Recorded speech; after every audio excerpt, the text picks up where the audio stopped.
Jumpa lagi dengan DDM. Di samping saya ada orang istimewa, Usman Hamid. Dia seorang aktivis, seorang pengamat politik, seorang lawyer, wah macam-macam. Pokoknya dia ini penting untuk diajak ngobrol. Dan saya dengar dia sekarang ini tengah melakukan perlawanan yang tegas, perlawanan yang konsisten, tanpa ketakutan terhadap Pak Jokowi sebagai presiden. Saya untuk bisa mendatangkan Anda tuh 2 bulan saya nunggunya, karena saking sibuknya. Enggak, Bung, bener nggak Anda itu sekarang memang melawan sebuah kekuatan yang ada di individu sebagai selain individu tetapi juga sebagai institusi presiden? Enggak. Oh enggak. Jalan-jalan aja ini bilang. Oke. Jalan-jalan ke kampus, ya kan. Lihat-lihat ombak. Kalau nggak ada ombaknya, kita buat ombak. Apa yang Anda pikirkan sekarang? Masalah yang saya pikirkan sekarang itu adalah hilangnya seluruh hasil perjuangan dari para mahasiswa yang berpeluh, berkeringat, dan juga meneteskan darah di tahun 98 itu. Dan itu masih terasa dari suara-suara orang tua mereka, ibu-ibu mereka yang setiap hari Kamis ada di demo menyampaikan di keluhan, Istana keprihatinan, harapan. Jauh sebelum Jokowi ke istana, mereka sudah menyuarakan itu. Dan bukan sekedar menyuarakan keadilan untuk anak-anak mereka, tapi seluruh cita-cita anak-anak mereka itu dihormati. Gitu. Nah, yang sekarang dilakukan oleh Presiden Jokowi adalah melecehkan cita-cita mereka itu. Entah itu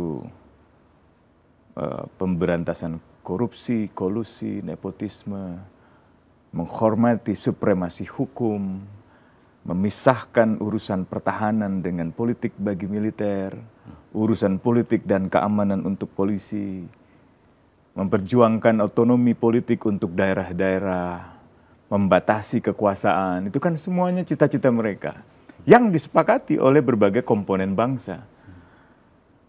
Nah, setiap presiden, dari mulai Presiden Gus Dur, Presiden Habibie, selalu berusaha untuk menghormati itu. Ada legasinya lah. Ada legasinya kita bisa rasakan itu. Yang sekarang kok sepertinya justru membalikan semua itu. Menjungkir balikan seluruh cita-cita itu gitu. Jadi tentu saja kita tidak terima. Ada tamu, ya, nggak pernah kita undang sebenarnya, dan nggak pernah ikut di dalam menyusun bangunan rumah besar ini, rumah Indonesia Reformasi.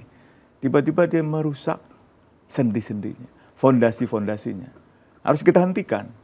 Kalau enggak rumah ini hancur, sehancur-hancurnya. Gitu kamu. Oke. Gimana cara kita menghentikan? Gimana caranya? Kalau di dalam surat Al-Asr itu tetap berbuat baik, ya kan, dengan kesabaran, tetap beriman, dengan tetap memperjuangkan yang benar gitu, yang hak. Gitu. Nah, saya kira yang sekarang terjadi ini adalah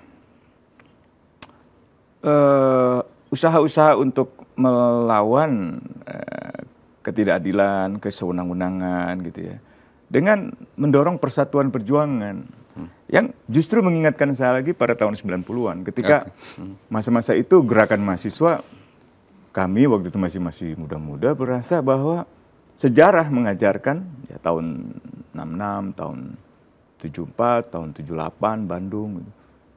Nggak mungkin mahasiswa melawan sendiri gitu. Nah, setelah saya masuk ke dalam dunia aktivis hak asasi manusia di LBH, Kontras, itu bergaul dengan begitu banyak organisasi-organisasi masyarakat sipil, rasanya juga nggak mungkin kita sendirian gitu. Kan kadang ada semacam keinginan untuk menjaga kemurnian perjuangan gitu. Lalu kemurnian perjuangan itu seolah-olah di luar kita nggak boleh. Gitu. Di luar mahasiswa nggak boleh gitu kan. Di luar aktivis nggak bisa dipercaya misalnya. Ini soal superioritas kelompok. Mungkin bukan superioritas, tapi semacam kekhawatiran bahwa kita diinfiltrasi, disusupi, yang memang masuk akal.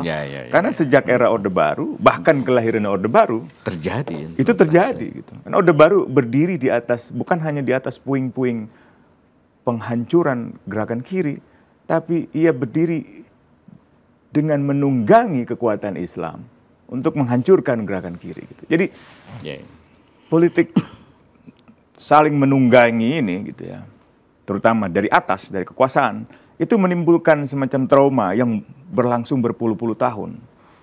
Dan akibatnya berpuluh-puluh tahun itu juga nggak muncul kepemimpinan alternatif. Generasi-generasi pemimpin Indonesia kan seperti dibunuh 10 tahun, 20 tahun, 30 tahun. Nah, yang muncul di era reformasi sebenarnya pemimpin-pemimpin yang katakanlah seharusnya sudah muncul di masa-masa sebelumnya, Gus Dur gitu ya. Atau misalnya Nurcholish Madjid. Kan Nurcholish Madjid itu sebelum meninggal stres sebenarnya. Karena kok politik kita seperti ini? Saya ingat betul ketika itu Cak Nur beberapa bulan sebelum meninggal, kami sempat berkumpul, saya diajak almarhum Munir gitu. Waktu itu kami menantang kebijakan Badan Intelijen Negara yang mencurigai para aktivis. Seolah-olah dianggap ingin merongrong negara, menjual negara. Saya yang kebetulan ikut mengetik pernyataannya, Cak Nur resah itu. Cak Nur mengatakan ini, kalau begini kita akan kembali ke era Orde Baru. Terus gimana, Cak? Kita datangi DPR. Benar, setelah konferensi pers, besoknya kita datang ke DPR sama Cak Nur. Lalu ada refleksi Cak Nur yang lain, dia merasa nggak mungkin kita di civil society aja. Harus masuk politik ini. Gimana caranya? Cak Nur mencoba lewat konvensi Partai Golkar gitu kan. Itu latar belakang. Akhirnya dan geger juga orang-orang, kenapa sih mau apa gitu sih Cak Nur sih? Iya. Tapi sebenarnya dia mau coba satu eksperimentasi politik bahwa mungkin nggak kita masuk ke dalam politik yang dianggap kotor dan merubah keadaan itu. Ternyata memang nggak bisa itu. Cak Nur mengatakan ternyata saya dianggap nggak punya gizi, nggak punya uang untuk ikut di dalam konvensi Golkar. Nah, tapi kalau kembali ke 90-an, perasaan-perasaan kekhawatiran itu akhirnya pudar ketika memang kekuatan rezim itu sudah sebegitu represif. Jadi bahkan satu-satunya partai yang mungkin bisa menjadi hiasan tentang oposisi di Indonesia, PDI, juga diambil alih kepemimpinannya. Begitu pula P3 yang sebenarnya kalau tanpa P3 mungkin Indonesia tidak akan dianggap negara yang pluralis gitu kan. Juga direpresi ketika itu. Nah, dan akhirnya sekarang ini banyak aliansi yang sifatnya aliansi koersif sebenarnya itu. Selain kolusif. Kolusif itu artinya di aliansi itu dibangun berdasarkan transaksi perkara hukum jangka pendek. Nah, tahun 90-an itu akhirnya mahasiswa, aktivis LSM ibaratnya, orang-orang partai politik, termasuk kaum intelektual, mulai saling menghubungkan diri gitu. Orang-orang intelektual seperti Marsilam Simanjuntak atau mantan tentara tapi reformis seperti Ali Sadikin gitu, Gus Dur, atau LBH di LSM-nya dan lain-lain, mahasiswa yang punya kemampuan mobilisasi, dan juga orang-orang partai politik, Aberson Sihaloho, Haryanto Taslam, dan bertemu, membicarakan keadaan, mencari jalan tengah, gimana caranya supaya kita bersatu. Akhirnya berhasil. Selain memang Orde Baru mengalami kerapuhannya sendiri karena krisis ekonomi yang nggak mampu diatasi, utang dunia yang sudah masuk deadline, sampai dengan kemunduran dari pejabat-pejabat di dalam kemunduran menteri-menterinya gitu kan. Nah, itu yang saya lagi pikirin sekarang. Nah, bagaimana caranya supaya semua kekuatan itu punya semacam rallying point gitu, punya semacam titik temu. Nah, apa titik temunya? Anti KKN, apa titik temunya? Pro supremasi hukum, hak asasi manusia. Kalau kata Cak Nur, common denominator. Common denominator. Iya, begitu. Nah, itu yang mungkin hanya bisa mengalahkan kekuatan Jokowi. Gitu. Oke, sekarang kita bahas satu persatu. Kekuatan mahasiswa gimana sekarang? Masih besar.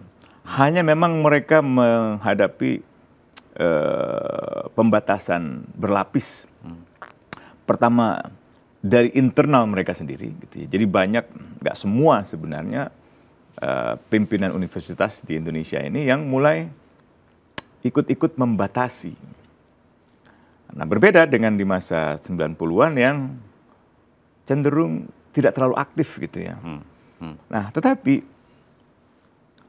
mahasiswa sendiri juga menghadapi pembatasan dari negara. Jadi ketika mereka misalnya menggelar demonstrasi, menggelar kegiatan, mengumpulkan mahasiswa, itu dipertanyakan izinnya, dipersulit izinnya. Ditanya orang tuanya, datang segala orang tuanya didatangi gitu ya, diteror gitu.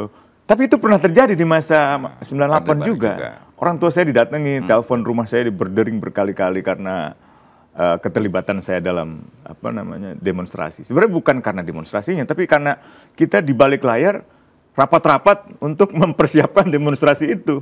Kadang-kadang di demonstrasi mah kita tidur kan, udah kecapean nyiapin gitu. Yang penting masa udah keluar gitu. Tapi karena orang-orang yang berada di balik layar yang menyiapkan demonstrasi itu dianggap berbahaya, mereka jadi sasaran. Nah, itu yang sekarang terjadi pada ketua-ketua BEM itu kan. Bahkan 2 minggu lalu saya diundang untuk hadir dalam acara mereka kecil di depan MK. Ternyata di hari H, di blokade beton, dari mulai patung kuda dan arah Abdul Muiz yang ke Harmoni, gak bisa lewat. Padahal kita nggak lebih dari 20 orang. Nggak lebih 20 orang, iya. Tapi mohikan semua. Nah itu, saya ketemu dengan orang-orang intelijen, polisi, Intelkam kan. Ya mereka menjelaskan ya ini hanya tugas, mau gimana lagi gitu kan. Dan itu masuk ring 1. Gitu. Yang itu mungkin nggak terbayangkan juga oleh rezim Soeharto. Mereka memblokirnya di kampus gitu kan. Jadi ketika kita mau keluar pagar udah nggak bisa. Itu yang terjadi. Yang paling tidak kami alami di Universitas Trisakti. Yang sebenarnya juga dialami oleh Universitas Muhammadiyah di Makassar ketika itu. Atau di Bandung gitu ya. Atau di Jogja, UGM gitu. Yang baru mau keluar kampus saja udah PHH, pasukan huru-hara, water cannon semua udah ngepung gitu. Nah yang sekarang ini jumlah keamanannya lebih banyak daripada yang hadir. Iya. Nah yang sekarang ini ditambah dengan di lokasinya itu diamankan. Jadi kalau kita mau demo di depan MK, MK-nya dilindungi total. Bahkan tidak ada yang bisa memasuki atau melewati jalan itu. Nah ini kesulitan-kesulitannya gitu. Bahkan kita masih membicarakan bagaimana agar kendala-kendala ini bisa kita atasi gitu. Toh tidak ada satupun di antara kami yang meniatkan kerusuhan atau apalagi kerusuhan rasial seperti 98 itu sama sekali nggak kami inginkan gitu. Justru kita ingin satu praktik bernegara, bermasyarakat, berbangsa yang menghormati hak-hak masyarakat gitu. Nah ini yang Ini yang menarik, hampir semua universitas yang ternama, ya, profesor-profesornya itu bunyi sekarang menyampaikan keprihatinan. Dan kelihatannya rada beda nih dengan 98, iya kan? Itu orang-orang yang ya tadi dia dari sudut pendidikan, dari sudut integritas, ya seorang profesor lah, kan relatif inilah dia punya integritas moral gitu. Dia tidak terlalu dependen secara ekonomi. Profesor kan lumayan gede, gitu. Lumayan gede. Nah ini kan satu potensi sebenarnya. Potensi besar. Dan mereka kelihatan betul tidak akan destruktif gitu. Tidak. Sekedar mengingatkan. Iya, ingatkan. Saya kira bisa ini aliansi nggak dengan mahasiswa? Bisa. Justru banyak yang sebenarnya tercetus deklarasinya itu setelah ada dialektika dengan mahasiswanya. Saya kira di UGM misalnya, sebelum Prof. Kuncoro dan kawan-kawan itu menggelar seruan atau pernyataan keprihatinan yang bernama petisi Bulak Sumur kan ada diskusi-diskusi yang memang sudah berlangsung.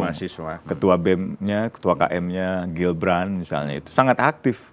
Anak ini masih muda tapi sangat cerdas, sangat artikulatif itu. Sampai 1 jam lalu masih berkomunikasi juga dengan saya.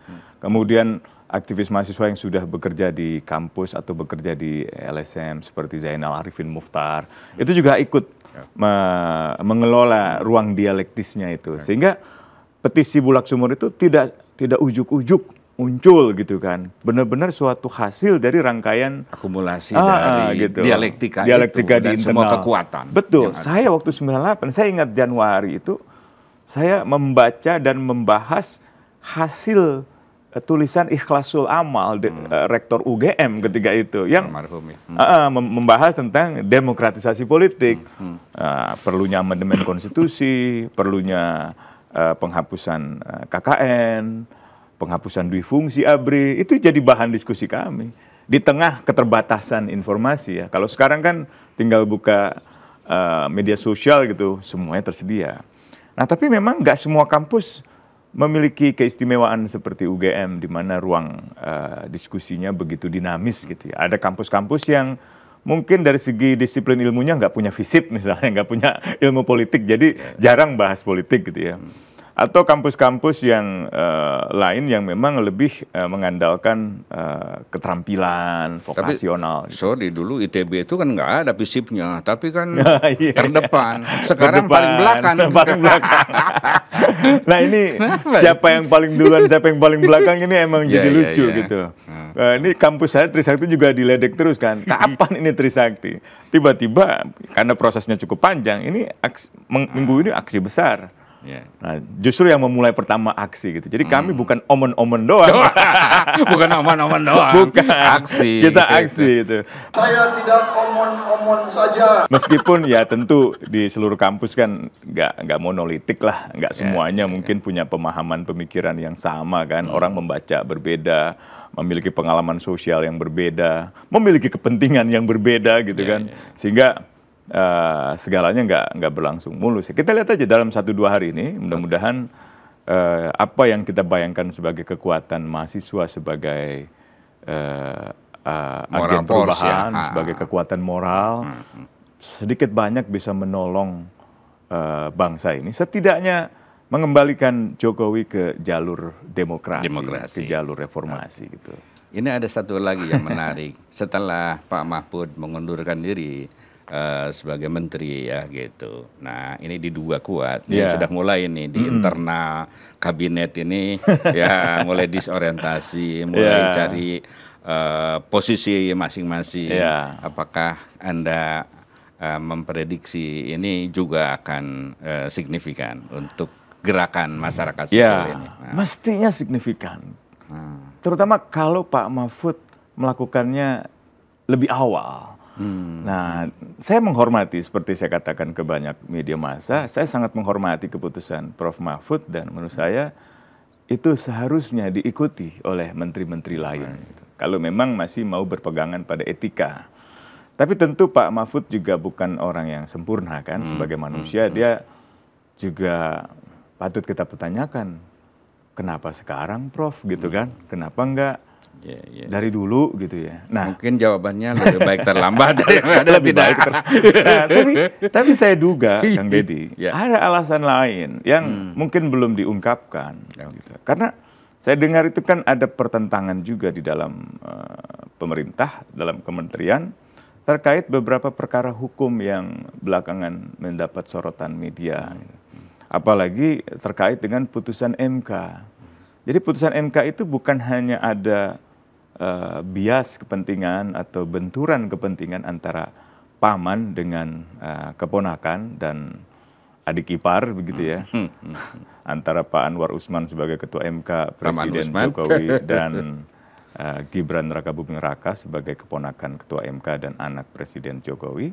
Bukan hanya itu menurut saya, tapi juga bagaimana hakim-hakim yang semula kita yakini memiliki integritas, mau berpegangan pada konstitusi, bisa sebegitu jauh menerabas pagar-pagar konstitusional kita itu. Nah, itu kan di dalam internal pemerintah cukup kuat dibicarakan adanya praktik uang itu kepada sejumlah hakim. Mungkin nggak semua. Dan ada operasi khusus gitu. Nah, siapa yang terlibat dalam operasi khusus? Saya dengar itu Pak Mahfud sudah tahu dan sudah meminta agar orang itu diproses hukum, ditahan. Tapi di dalam praktiknya istana seperti tidak setuju. Nah itu yang akhirnya menjadi pemantik akhir dari sikap Prof. Mahfud mengundurkan diri. Gitu. Nah kalau itu benar, harusnya Pak Mahfud menjelaskan itu. Sehingga pertanyaan orang bahwa kenapa nggak dari dulu Pak Mahfud gitu. Pak Mahfud bisa jelaskan. Memang di awal tuh saya seperti ragu. Katakanlah kan terus terang nggak apa-apa. Sebenarnya ya saya salah kenapa nggak harusnya dari awal ketika saya dicawapreskan. Kan karena belum yakin di awal itu misalnya. Setelah gitu. dapat informasi yang ini, wah ini benar. Prinsip. Benar, gitu. Mestinya begitu. Kang Deddy saranin dah. Iya. Nah jadi mungkin ada hal-hal lain juga yang saya kira belum terjelaskan dari Prof. Mahfud itu. Dan tentu saja publik berhak tahu apa sesungguhnya yang terjadi di balik itu. Gitu. Supaya segala penyimpangan ini diketahui masyarakat. Dan masyarakat bisa ikut membantu. Gitu. Termasuk gerakan mahasiswa ini juga harusnya disosialisasikan kepada masyarakat. Supaya masyarakat juga ikut membantu menyiapkan mungkin bantuan logistik atau menyiapkan dapur umum kalau seandainya jadi membesar gitu ya. Kan 98 begitu sebenarnya. Dan yang mungkin menguntungkan juga adalah peran media relatif sekarang masih belum diganggu lah gitu ya. Cukup bisa menginformasikan segala hal gitu tanpa ada rintangan-rintangan. Ini closing statement. Wah, closing statement. Oke. Untuk publik, untuk Pak Jokowi terutama. Iya, Pak Jokowi, saya kira banyak orang dulu menghormati Anda itu dan banyak orang punya harapan. Saya pribadi terus terang mohon maaf karena dari awal saya kritis terhadap Anda dan juga saya sempat menolak tawaran untuk bergabung dengan tim Anda di bahkan bulan-bulan menjelang Anda menjadi presiden. Di kementerian atau di komisaris. Waktu gitu. Tapi saya kira harapan orang itu nggak boleh dikecewakan. Bukan hanya harapan, tapi juga cita-cita begitu banyak orang yang telah mengeluarkan keringat, peluh keringat, air mata, darah untuk Indonesia ini harus Anda hormati. Gitu. Jadi saya kira hentikanlah segala penyelewengan konstitusi ini, penyelewengan kekuasaan ini. Jadi biarkan Gibran tumbuh besar sebagai seorang laki-laki, sebagai seorang pemuda gitu. Kaisang biar tumbuh gitu ya. Nggak perlu dibantu. Saya kira terlalu besar ongkosnya kalau Anda sebagai presiden terus-menerus menyalahgunakan kekuasaan untuk kepentingan partisan, kepentingan keluarga. Jangan tuduh kampus membawa kepentingan partisan, sementara secara kasat mata justru kepentingan partisan itu terasa di dalam kekuasaan kepresidenan Anda itu. Jadi dengan segala hormat, hentikanlah. Itulah bincang-bincang saya sama Bung Usman Hamid, keprihatinan, harapan, semoga didengar oleh semua pihak, terutama Pak Jokowi sebagai presiden. Sampai jumpa.